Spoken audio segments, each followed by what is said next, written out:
ಇನ್ನು ನಿನ್ನೆ ರಾತ್ರಿ rowdy sheeter Biklu Shiva alias Shivaprakash ಆತನ ಕೊಲೆ ಪ್ರಕರಣದಲ್ಲಿ ಎಫ್ಐಆರ್ ಆಗಿದೆ. ಮಾಜಿ ಸಚಿವ ಭೈರತಿ ಬಸವರಾಜ್ 5ನೇ ಆರೋಪಿಯಾಗಿದ್ದಾರೆ ಎಫ್ಐಆರ್ನಲ್ಲಿ.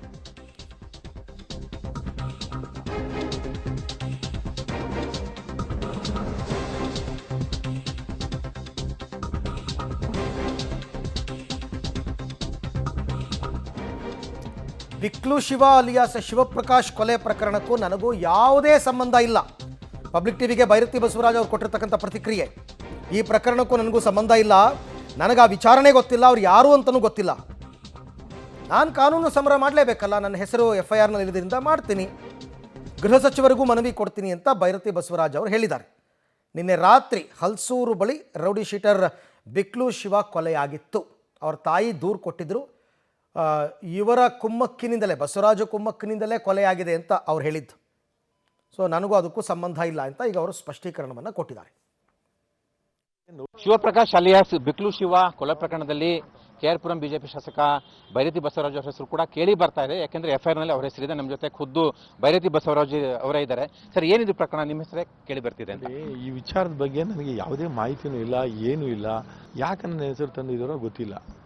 ಈಗ ಏನಾದರೂ ಇದ್ದರೆ ಪೊಲೀಸ್ ಅಧಿಕಾರಿಗಳು ನನ್ನ ಗಮನಕ್ಕೆ ತರಬೇಕಾಗಿತ್ತಲ್ಲ, ನನ್ನನ್ನು ಕೇಳಬೇಕಾಗಿತ್ತಲ್ಲ. ಈ FIR ಮಾಡೋಕ್ಕೆ ಮುಂಚೆ ಏನು ಸರ್ ಈ ಥರ ಬಂದಿದೆ, ಈ ಥರ ಏನಿದು ಕತೆ ಅಂತ ಹೇಳಿದರೆ ನಾನು ಅವ್ರಿಗೆ ವಿವರಣೆಯನ್ನು ಕೊಡ್ತಾಯಿದ್ದೆ. ಏಕಾಏಕಿ FIR ಮಾಡಿ ಇವತ್ತೆಲ್ಲೋ ಒಂದು ಕಡೆ ನಮ್ಮ ತೇಜೋವಧೆ ಮಾಡೋಂಥ ಕೆಲಸ ಮಾಡ್ತಾ ಇರ್ತಕ್ಕಂಥದ್ದು ನಿಜವಾಗ ಕೂಡ ಭಾಳ ನೋವಿನ ಸಂಗತಿ. ಯಾವ ಜಮೀನಲ್ಲಿದೆ, ಏನು ಅದರ ವಿಚಾರ ಏನು, ಅದ್ರ ಬಗ್ಗೆ ನಮಗೆ ಯಾವುದು ಮಾಹಿತಿನೂ ಇಲ್ಲ. ಯಾರು ಕೊಲೆ ಆಗಿದ್ದಾರೆ, ಯಾರು ರೌಡಿ ಶಿವ, ಯಾವನು ಏನು ಅಂತ ಈಗ ನಾನು ನಿಮ್ಮ ಸುದ್ದಿ ಮಾಧ್ಯಮ ಮುಖೇನ ನೋಡಿದಾಗ ಈ ವಿಚಾರ ನನಗೆ ಗೊತ್ತಾಗಿದೆ. 5 ಜನ ಅರೆಸ್ಟ್ ಆಗಿದ್ದಾರೆ ಸರ್. ಅವ್ರು ನಿಮ್ಮ ಬೆಂಬಲಿಗರಲ್ವಾ? ಅವ್ರ ಹೆಸರು ಕೇಳಿಲ್ವಾ ನೀವು ಅಂತ? ನನ್ನ ಬೆಂಬಲಿಗರಂತ ನಾನು ಯಾರೂ ಇಲ್ಲ, ಯಾರು ನಮ್ಮ ಬೆಂಬಲಿಗರಲ್ಲ, ಯಾರು ನಮಗೆ ಇದಿಲ್ಲ. ನಾನು ಕ್ಷೇತ್ರದಲ್ಲಿ ಒಬ್ಬ ಪ್ರಾಮಾಣಿಕ ಶಾಸಕನಾಗಿ ಇವತ್ತು ಕೆಲಸವನ್ನು ಮಾಡ್ಕೊಂಬರ್ತಾ ಇದ್ದೀನಿ. ಇಲ್ಲೋ ಒಂದು ಕಡೆ ಇದನ್ನು ರಾಜಕೀಯವಾಗಿ ಏನಾದ್ರು ಮಾಡಬೇಕಂತೇಳಿ ಈ ಥರ ಮಾಡಿದಾರೇನೋ ಗೊತ್ತಿಲ್ಲ. ಸೊ ಅದರಿಂದ ಖಂಡಿತವಾಗಿ ನಿಜವಾಗೂ ಕೂಡ ಇದರ ವಿರುದ್ಧವಾಗಿ ನಾನು ಕಾನೂನು ಹೋರಾಟವನ್ನು ಮಾಡ್ತೇನೆ. ಇದರಲ್ಲಿ ಯಾವುದೇ ನಂದು ಪಾತ್ರ ಇಲ್ಲ, ಯಾವುದೇ ಒಂದು ತಪ್ಪಿಲ್ಲ. ಸೊ ಹಾಗಾಗಿ ಈ ರೀತಿಯಾದಂಥ ಟಿವಿನಲ್ಲಿ ಹಾಕಿದ್ರು ಕೂಡ ನಮ್ಗೆ ಏನು ನೋವಾಗಲ್ವಾ? FIR ಬಂದಿದೆ ಸರ್, ನಾವಾಗ ಹಾಕಿಲ್ಲ. FIR-ನಲ್ಲಿ 5ನೇ ಆರೋಪಿ ಹೆಸರಲ್ಲಿ ನಿಮ್ಮ ಹೆಸರಿದೆ. ಅದಕ್ಕೆ ಹೇಳಿದ್ದು, ಈಗ ಪೊಲೀಸ್ ಅಧಿಕಾರಿಗಳಿಗೆ ನನ್ನ ಇತಿಹಾಸ ಎಲ್ಲ ಕೂಡ ಗೊತ್ತಿದೆ. ಪೊಲೀಸ್ ಅಧಿಕಾರಿಗಳು ಆ ಸಂದರ್ಭದಲ್ಲಿ ಫೋನ್ ಮಾಡಿ, ಸರ್ ಈ ಥರ ನಿಮ್ಮದೊಂದು ಹೆಸರು ಬಂದಿದೆ, ಇದಕ್ಕೇನು ಪ್ರತಿಕ್ರಿಯೆ ಏನು ಅಂತಂತ ಹೇಳ್ಬೋದಲ್ಲ. ಬರೀ ಬಸವರಾಜ್ ಅಂತ ಯಾರೋ ಹೆಸರು ಹಾಕಿ ಅಂತಲ್ಲ ಶಾಸಕರು ಅಂತ ಹೇಳಿದಾರಾ? ಸೊ ಅದನ್ನು ಹೇಳ್ಬೇಕಾಗಿತ್ತಲ್ಲ, ಕೇಳ್ಬೋದಾಗಿತ್ತಲ್ಲ. ಸೊ ಯಾಕೆ ಮಾಡಿದ್ರು? ಬಿದರಳ್ಳಿ ಹೋಬಳಿ ಕಿತ್ತಗನೂರಿನಲ್ಲಿರುವಂತಹ ಜಮೀನು ವಿಚಾರ ಅಂತ ನನ್ನ ವ್ಯಾಪ್ತಿಗೆ ಬರಲ್ಲ. ಅದು ಬಿದರಳ್ಳಿ ಹೋಬಳಿ ಬರ್ತಕ್ಕಂಥದ್ದು ಮಹದೇವಪುರ ವಿಧಾನಸಭಾ ಕ್ಷೇತ್ರಕ್ಕೆ ಬರ್ತದೆ. ನಾನು ಮಹದೇವಪುರ ವಿಧಾನಸಭಾ ಕ್ಷೇತ್ರದಲ್ಲಿ ಯಾವುದೇ ಒಂದು ಕೆಲಸಕ್ಕೂ ಕೂಡ ಯಾರೇ ಬಂದರೂ ಕೂಡ ಅಲ್ಲಿನ ಶಾಸಕರಿಗೆ ರೆಫರ್ ಮಾಡ್ತೀನಿ ಹೊರತು ನಾನು ಅದ್ರ ಬಗ್ಗೆ ನಾನು ಯಾವುದು ಕೂಡ ಅಲ್ಲಿನ ಕೆಲಸಗಳ ಬಗ್ಗೆ ಇನ್ನೊಂದು ಬಗ್ಗೆ ನಾನು ಮಾತಾಡೋಕ್ಕೆ ಹೋಗಲ್ಲ. ನನ್ನ ಕ್ಷೇತ್ರದ ಜನ ಬಂದಾಗ ಮಾತ್ರ ನಾನು ನನ್ನ ಕ್ಷೇತ್ರದ ಅವರ ಸಮಸ್ಯೆಗಳಿಗೆ ನಾನು ಪರಿಹಾರವನ್ನು ಮಾಡೋಕ್ಕಂತ ಕೆಲಸ ಮಾಡ್ತೀನಿ. ಕಳೆದ ಫೆಬ್ರವರಿನಲ್ಲಿ ಇದೇ ಶಿವಪ್ರಕಾಶ್ ಅವರು ಪೊಲೀಸ್ ಕಮಿಷನರ್ಗೆ ದೂರು ಕೊಟ್ಟಿದ್ದಾರೆ. ಈ ಥರ ನನಗೆ ಕೊಲೆ ಬೆದರಿಕೆ ಹಾಕ್ತಿದ್ದಾರೆ ಭೈರತಿ ಬಸವರಾಜು ಮತ್ತು ಅವ್ರ ಬೆಂಬಲಿಗರು ಅನ್ನುವಂಥ ಆರೋಪ ಆ ಪತ್ರದಲ್ಲಿ ಮಾಡಿದ್ದಾರೆ, ದೂರಿನಲ್ಲಿ. ನೋಡಿ, ಈಗ ಪೊಲೀಸ್ ಆಯುಕ್ತರಿಗೆ ಕೊಟ್ಟಂಥ ಸಂದರ್ಭದಲ್ಲಾದರೂ ಕೂಡ ಪೊಲೀಸ್ ಆಯುಕ್ತರಾದರೂ ಕೂಡ ಫೋನ್ ಮಾಡಿ ನನಗೆ ಈ ಮಾಹಿತಿಯನ್ನು ತಿಳಿಸ್ಬೋದಾಯಿತು. ಆದರೆ ಇಲ್ಲ ಒಂದು ಕಡೆ ಪೊಲೀಸ್ ಆಯುಕ್ತರು ಕೂಡ ಇದನ್ನು ನಮಗೆ ತಿಳಿಸಿಲ್ಲ. ಆದರೆ ಏಕಾಏಕಿ ನಮ್ಮನ್ನು FIR ಮಾಡಿರ್ತಕ್ಕಂಥ ಎಷ್ಟು ಸಮಂಜಸ ಇಲ್ಲ. ಅವರು ಕರೆದು ಏನಪ್ಪ ಈ ರೀತಿ ಬಂದಿದೆ ಅಂತೇಳಿ ಕೇಳಿದರೆ ನಾನು ಅದಕ್ಕೆ ಸಂಪೂರ್ಣವಾದ ವಿವರಣೆಯನ್ನು ಕೊಡ್ತಾ ಇದ್ದೆ.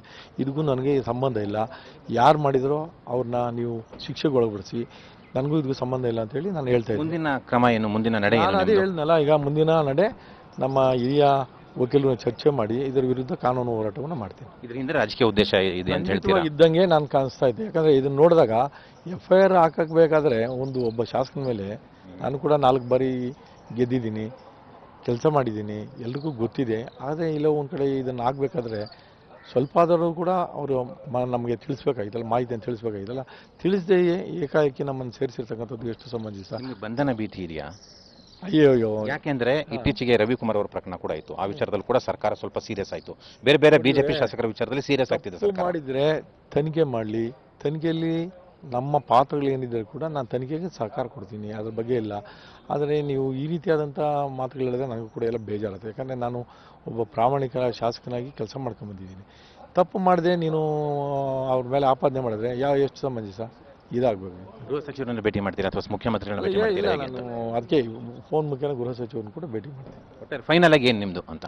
ಫೈನಲ್ ಆಗಿ ನನಗೆ ಇದಕ್ಕೆ ಸಂಬಂಧ ಇಲ್ಲ, ಇದಕ್ಕೂ ನನಗೆ ಯಾವುದೇ ಸಂಬಂಧಗಳು ಇದ್ರ ಬಗ್ಗೆ ನನಗೆ ಮಾಹಿತಿ ಕೂಡ ಇಲ್ಲ. ಸುಮ್ಮನೆ ಸುಖ ಸುಳ್ಳು ಆರೋಪಗಳು ಮಾಡ್ತಾ ಇರ್ತಕ್ಕಂಥದ್ದು. Thank you sir, thank you. ಇದು ಶಾಸಕ ಭೈರತಿ ಬಸವರಾಜ್ ಅವರ ಸ್ಪಷ್ಟೀಕರಣ. ಈ ಪ್ರಕರಣಕ್ಕೂ ನನಗೂ ಸಂಬಂಧ ಇಲ್ಲ ಅನ್ನುವಂತಹ ಸ್ಪಷ್ಟವಾದ ನುಡಿಗಳನ್ನು ಅವರು ಮಾಡಿದ್ದಾರೆ. ಕ್ಯಾಮರಾಮನ್ ಶ್ರೀಕಾಂತ್ ಜೊತೆ Masood, public TV, Bengaluru. So ಮಾಜಿ ಸಚಿವ ಭೈರತಿ ಬಸವರಾಜು ಈಗ ಕಾನೂನಾತ್ಮಕವಾದ ಹೋರಾಟವನ್ನು ಮಾಡಬೇಕಾಗತ್ತೆ ಅಥವಾ ಕೋರ್ಟ್ ಮೊರೆ ಹೋಗಬೇಕಾಗತ್ತೆ. FIRನಿಂದ ನನ್ನ ಹೆಸರನ್ನು ಕೈ ಬಿಡಿ ಅಂತಂದ್ಬಿಟ್ಟು. ಯಾಕೆ ಅಂತಂದರೆ ಅವರ ವಿರುದ್ಧ ಏನಾದರೂ ಸಾಕ್ಷ್ಯಾಧಾರಗಳಿದ್ದರೆ ಕೊಡಬೇಕು. ಏನೂ ಇಲ್ಲ, ಬರೀ ದೂರನ್ನು ಆಧರಿಸಿನೇ FIR ಮಾಡ್ತಾರೆ ಅಂದರೆ ಕೋರ್ಟ್ ಮೊರೆ ಹೋಗ್ಬಿಟ್ಟು ಕಾನೂನಾತ್ಮಕವಾಗಿ ಅವರು ಫೈಟನ್ನು ಮಾಡಬೇಕಾಗತ್ತೆ. ಸೊ ಗೃಹ ಸಚಿವರಿಗೂ ಕೂಡ ಅವರು ಮನವಿ ಕೊಡ್ತೀನಿ ಅಂತ ಈಗಾಗಲೇ ಭೈರತಿ ಬಸವರಾಜ್ ಅವರು ಹೇಳಿದ್ದಾರೆ.